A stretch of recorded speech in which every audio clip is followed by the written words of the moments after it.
రేయ్ ఇది C square రా. లేదు లేదు, ఇది ఏ స్క్వేర్ రా, నాకు బాగా తెలుసు. సరిగ్గా చూడు, సి స్క్వేర్. రేయ్ ఏంట్రా బుద్ధుడు బుక్ చదువుతున్నట్టు కూర్చున్నారు? సబ్జెక్ట్ లో ఒక చిన్న డౌట్ సార్, అదే డిస్కస్ చేసుకుంటూ చదువుతున్నాం. అవును సార్. సబ్జెక్ట్ లో డౌట్, అది డిస్కస్ చేసి చదివేంతగా మీరంతా ఎదిగిపోయారు. అది సరే, ఏదో స్మెల్ వస్తుంది కదా? అవును కదరా, ఏదో స్మెల్ వస్తుంది. సిగరెట్ స్మెల్ రా. Filter king sir. ఓ, పొగని పెట్టే బ్రాండ్ చెప్పేంత పెద్ద స్మోక్ కింగ్. సార్ దున్నపోతు ఎవడో దమ్ము కింద కొట్టి పొగ పైకి వదిలాడు సార్. అబ్బా ఎంత పొగ. నీ వస్తూ మీరు సిగరెట్ తాగడం చూసాను లేరా. నువ్వేంటి ర్యాకెట్ వదులుతున్నట్టు పైకి చూస్తున్నావు? Sir sir sir sir sir sir sir sir మా ఏంట్రా? దగ్గర ఒకే ఒక సిగరెటే ఉంది సార్. అయితే కావాలంటే షేర్ చేసుకుందాం సార్. అవును సార్, అప్పుడే 2 పఫ్లైనా వస్తాయి. అవును సార్. అది కరెక్టే. సరే, ఒక డీల్. చెప్పండి సార్. మీరు ఎప్పుడు దమ్ము కొట్టినా నన్ను కూడా ఓకే సార్. ఇవ్వండి. బాలే ఊతున్నారు కదా. ఈ 2000 మధ్య నుంచి నీ సిగరెట్ కి లోకమే ఎందుకు బానిసైందో ఎప్పుడైనా ఆలోచించారా? సార్ 2000 మధ్య నించుంటేనే సార్ అది సిగరెట్, లేకపోతే ఇది టార్చ్ లైట్. రేయ్, నేను ఇంటికి వెళ్ళేసరికి స్మెల్ రాకూడదని ఎప్పుడు ఆలోచిస్తూనే ఉంటాను సార్. అదేం కాదురా, ఈ పొగ అలా లోపలికి లాగి ఫూ అని బయటకు ఊదినప్పుడు లైఫ్ లో ఏ సమస్య వచ్చినా ఊదేయగలిగే ఉద్వేగం వస్తుందిరా. ఏరే పనికిరాని గాడిద, బుద్ధి లేదు. చదువుకున్న పిల్లలతో సిగరెట్ తాగుతున్నావు. కింద పో, వెళ్ళి నా రూమ్ లో వెయిట్ చేయి. పోరా రాస్కల్. ఏరే మీరంతా +2లో ఫెయిల్ అయినోళ్ళగా? అవును సార్. రాస్కల్స్, మీ పేరెంట్స్ ఎంత నమ్మకంతో మిమ్మల్ని పంపారు. ఇలానే బేవస్ గారి లాగా సిగరెట్ తాగుతూ ఉంటారా? సార్ మేము గౌరవమైన కుటుంబం నుంచి వచ్చాము సార్. ఏరా, నువ్వు వైన్ షాప్ లో పనిచేసే పన్నీర్ సెల్వం కొడుకువే కదా? అవును సార్.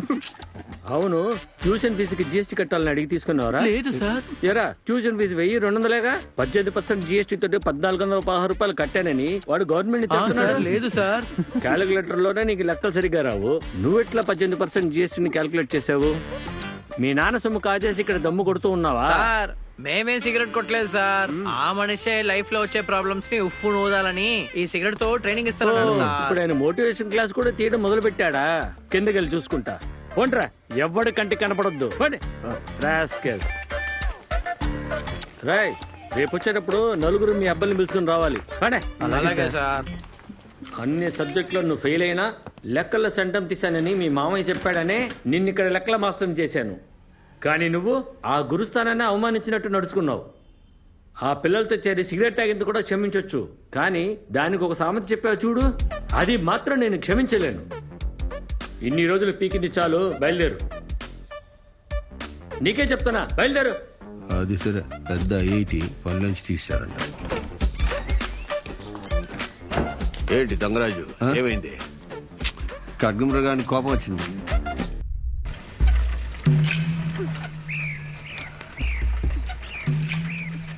టైం అవుతుంది, త్వరగా వెళ్ళరా. రే బ్రేక్ లేదురా. మనుషులే లేని రోడ్లో బ్రేక్ ఉంటే ఏంటి, లేకపోతే ఏంట్రా?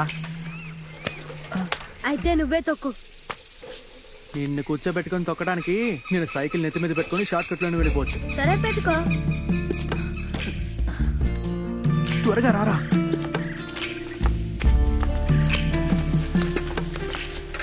రే రే రే స్పీడ్ తొక్కకరా. రే రే రే రే రే రే రే రే ఆగరా ఆగరా ఆగరా ఆగరా ఆగరా. తప్పండి తప్పండి అసలు ఎవరే వీళ్ళు? ఎందుకురా ఇంత వేగంగా వచ్చారు? మలయర్సి ఎక్కడికి తీసుకెళ్దామని వచ్చాం. ఏ తనకి ఏమైంది? మలేరిసి బామ్కి సీరియస్ గా ఉందంట. ఆవిడ పోయేలోపు మలేరిసిని తీసుకురమ్మని చెప్పి వాళ్ళ అమ్మ పంపింది. ఏం టీచర్, ఈ మలయర్సి వాళ్ళ బామ్మ చనిపోయిందని 2 సార్లు మన దగ్గర లీవ్ తీసుకుంది కదా, ఈ పిల్లలేంటి మరి ఇలా చెప్తున్నారు?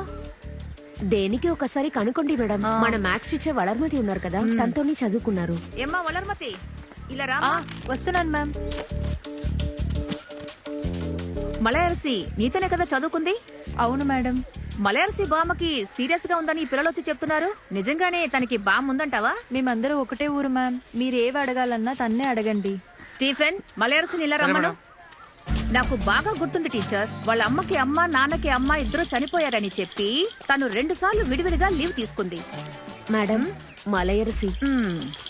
రామా మలయర్సి, మీ అమ్మమ్మ నానమ్మ చనిపోయారని చెప్పి ఇప్పటికే 2 సార్లు లీవ్ తీసుకున్నావు. ఇప్పుడు వీళ్ళేమో మీ బామ్మకి సీరియస్ అని చెప్పి ఇక్కడికి వచ్చారు. ఇందులో ఎవరమ్మా నీకు ఒరిజినల్ బామ్మ? ఈమె మేడం ఒరిజినల్. అయితే ఇంతకు ముందు చనిపోయిన వాళ్ళు తను మా తాతయ్య ఉంపుడు కదా మేడం. అదే కీప్ కీప్. ఆ? దరిద్రం దరిద్రం. వెళ్ళు వెళ్ళి చావు. అక్క అక్క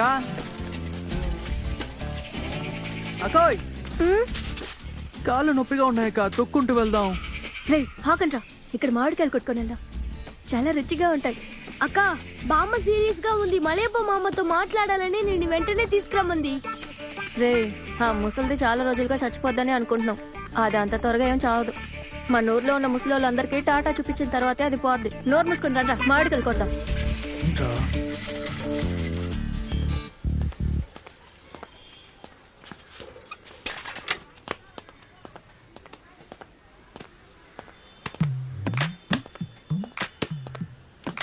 ఏంటక్క ఇప్పుడు కూర్చొని బట్టలు ఉతుకుతున్నావు? కోడలు బట్టలు తను పని సరే సరే కదా. ఉతుకు, మీరైనా కలిసిమెలిసి ఉన్నారు కదా. వస్తే ముసల్దానా, తాళి కట్టిన భార్యని సరిగ్గా చూసుకునే దమ్ము లేదు నీ కొడుక్కి. అలాంటప్పుడు నా తల్లిదండ్రులు తిట్టడానికి ఎంత గుండె ధైర్యం. ఇంకొకసారి ఏమైనా మాట్లాడావనుకో మర్యాద ఉండదు, జాగ్రత్త. నీకు నీ కొడుక్కి వండి పడ్డానికి ఉతి పడ్డానికే పడుకుంటున్నాను. రాని నీ కొడుకుని ఈ ఆలంతాడికి నువ్వు అసలు ఏం చెయ్యగలవు? యారా ఏదో సీరియల్ ఎందుకు మారుస్తున్నావు? నిన్ను కని నేనేం సుఖపడ్డాను? నాకున్న ఒక్క సంతోషం టీవీ, అదే చెడగొట్టేస్తావా? హైలైట్స్ మాత్రం చూసి హైలైట్ లేదు, మట్టుగడ్డ లేదు. సీరియల్ చూస్తుంటే ఛానల్ మారుస్తావా? నిన్న నన్ను మ్యాచ్ చూడడం లేదు, ఇప్పుడు హైలైట్స్ చూడనివ్వటం లేదు. నీ ఇష్టం వచ్చింది చూసుకోపో. ఏంట్రా అర్చన బాగా జరిగిందనుకుంటా, మంత్రాలు ఏరియా మొత్తం వినపడుతున్నాయి. అవును, నిన్ను మాత్రం ఇంటి మధ్యలో కూర్చోబెట్టి పూజ చేస్తున్నారా ఏంటి? మోకం చూడు. రేయ్, నువ్వు ఐపీఎల్ మ్యాచ్ హైలైట్స్ చూసావరా? హైలైట్స్ నిన్న డ్యూటీ అయ్యాక వచ్చే దారిలో సత్య ఏజెన్సీ వాకిట్లో నిలబడి ఫుల్ మ్యాచ్ చూశాను. వాకిట్లో నుంచి చూసినందుకే సీనా? వీళ్ళెక్కడరా చూడనిస్తున్నారు టీవీని? అయితే మనం ఐపీఎల్ మ్యాచ్ చూసే దారే లేదా? దారెందుకు లేదు, రేపు కూడా చెన్నైలో మ్యాచ్ ఉంది. ఉదయాన్నే వెళ్తే సాయంకాలం మ్యాచ్ చూడొచ్చు. చూడొచ్చు, కానీ డబ్బులేంట్రా పెద్ద డబ్బులు. మీ మామ దారాల ప్రభు ఉన్నాడుగా, ఓ 1000 ఆయన దగ్గర నొక్కే, మిగతాది నేను చూసుకుంటాలే.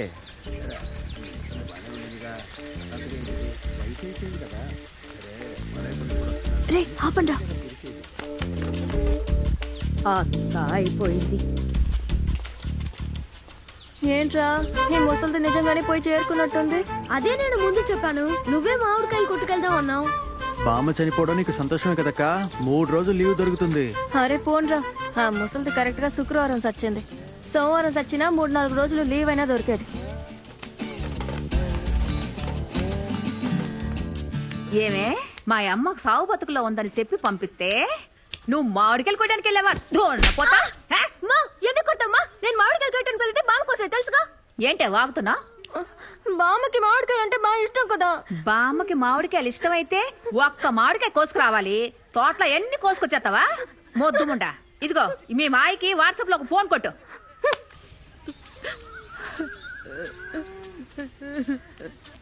ఏంటి మలయర్సి చెప్తలే? ఒక్క నిమిషం మామయ్య. హలో హలో, ఒరే తమ్ముడు, చక్రే నవ్వు ఆపేసి స్ట్రైట్ గా విషయానికి వచ్చాయి. అది కాదు తమ్ముడు, మన అమ్మమ్మ నా అందరినీ వదిలేసి వెళ్ళిపోయిందిరా. ఇప్పుడేరా, కాసేపటికి ముందు. వస్తాను గానీ జరగాల్సిన పనులన్నీ ఎవరు చూసుకుంటున్నారు? ఇంకెవర్రా, మన సన్ముఖమేరా. అవునరా, మనకి ఏ అవసరం వచ్చినా అతనే పరిగెత్తుకుంటూ వస్తాడ్రా.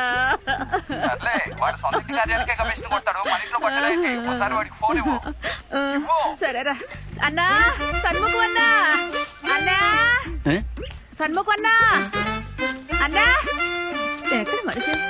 నేను ఇక్కడ అక్కడ పిలుస్తున్నావు? తమ్ముడు నీతో మాట్లాడాలంట అన్నా. ఇటువు చెప్పయ్యా. ఏంటి షణ్ముఖం అన్న, ఎలా ఉన్నారు? ఇంట్లో అక్క పిల్లలు అందరూ బాగున్నారా? ఏమయ్యా, నేను అమ్మ చనిపోయిన దుఃఖంలో మునిగిపోయి ఉన్నాను. నువ్వు మీ అక్క గురించి అడుగుతున్నావు. ఇప్పుడు ఏం చేయాలో చెప్పు. అంటేనా, నేను రావడానికి 2-3 రోజులు పడుతుంది. సరే, జరగాల్సినవన్నీ దగ్గర చూసుకోండి. అయ్యా, నువ్వు 4 నెలల తర్వాత అయినా సరే క్షేమంగా వచ్చారు. అంతవరకు అమ్మ బాడీని భద్రంగా చూసుకునే బాధ్యత నాది. సరే, ఒక్క నిమిషం ఆగు. ఇదిగో నీతో మాట్లాడతాట. ఏది తమ్ముడు? ఏంట్రా? సరేరా, అలాగేరా. సరేరా అన్నా, కొంచెంసేపు ఉండను. అమ్మా కొంచెం జరగండి. పెళ్లి కొడుకు నిన్నెందుకురా పిలుస్తాను? ఇది నువ్వు తీసుకో. ఇంకో అరగంటలోగా నువ్వు ఇక్కడ ఉండాలి. నువ్వు ఒక నిమిషం ఉండు, మళ్ళీ చేస్తాను. అన్న 25,000 ఉన్నాయన్న, చూసి చెయ్యండి అన్న. మలేసి ఇచ్చిన డబ్బంతా లెక్క రాసుకో. మీ మామ వచ్చాక లెక్క చెప్పాలి. రే ఇదిగోరా, ఇందులో 23 ఉన్నారా? సరే అన్న. ఏంట్రా ఇది? ఫ్లెక్స్ మనీ పేరేమో పెద్దదిగా రాసి నా పేరేమో పెన్సిల్ తో రాసినట్టు చిన్నదిగా రాశారు. దీనికి ఎందుకు ఫీల్ అవుతావు? ఒక 2,000 ఖర్చు పెడితే మీ ఫోటో పెద్ద చేసి బజార్ లో బ్రహ్మాండంగా ఒక ఫ్లెక్స్ వేసేద్దాం. సూపర్ రా. ఇదిగో నీ ఖర్చు మీద డబ్బు సరే వాట్సాప్ లో ఫోటో పంపిస్తా. పెద్దదిగా పెట్టాలా? పెట్టేద్దాం. సరేనా? వెళ్ళు. వస్తానన్నా. రారా. ఏయ్ 500 తీసుకొని ఇప్పుడే వస్తానని చెప్పేళ్ళవే, ఇప్పుడే మెలుకున్నావా ఏంది? ఎరా వదులు మామ, నీ దగ్గర డబ్బులు తీసుకుని లండన్కా పారిపోయాను. అవును పెద్ద మల్లయ్య, మాటలకి ఏమి తక్కువ లేదే. ఎక్కడికి వెళ్ళినా మళ్ళీ వచ్చేది నీ దగ్గరికేగా. ఆ ప్రేమ అర్థం చేసుకో మామా. కళ్ళకి తేనె బాటిల్ జీవించి కడ్డారా డబ్బులు కొట్టేసే రకం నువ్వు. అవును ఊరికి ఇటు రావు కదరా. ముందు వచ్చిన విషయం అంటే కక్కు. రేయ్ మళ్ళీ డబ్బు అడిగా అనుకో, మొహం పచ్చడైపోద్ది. ఇచ్చిన డబ్బులు వసూలు చేసుకోలేక మూసుకొని కూర్చున్నా. ఇవ్వడానికి ఒకరుంటే తీసుకోవడానికి 4 ఉంటారు. తీసుకున్నోడు ఇచ్చేస్తే ఇచ్చినోడికి ఏం మర్యాద? రే ఓ పక్క ఎండ మండిపోతా ఉంటే నీ సామెతలు ఒకటి. నేను నా ఫ్రెండ్ ఐపీఎల్ మ్యాచ్ చూడడానికి వెళ్తున్నాం. 1000 రూపాయలువే అప్పుగా ఇవ్వు. అప్పు అంటే ఏంటో తెలుసారా నీకు? తీసుకున్న డబ్బుని అనా పైసలతో సహా తిరిగిచ్చేదారా అప్పు. అవును నువ్వు ఎప్పుడైనా తీసుకున్న డబ్బుని తిరిగిచ్చావంటరా? గౌరవమైన మాటని అగౌరవపరచు.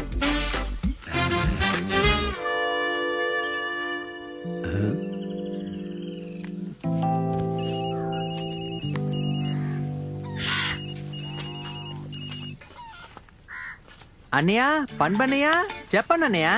రేయ్ ఏమైందిరా? ఇప్పుడే నేను చూసొస్తున్నాను. కరెక్ట్ గా ఫోన్ చేస్తున్నావు అన్నయ్య.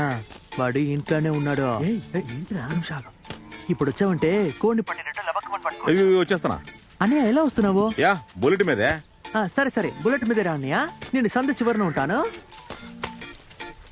విన్నావు కదా, బుల్లెట్ మీదే వస్తున్నాడట. దూరం నుంచి సౌండ్ వినిపించినప్పుడే లోపలికి వెళ్ళి దాక్కో.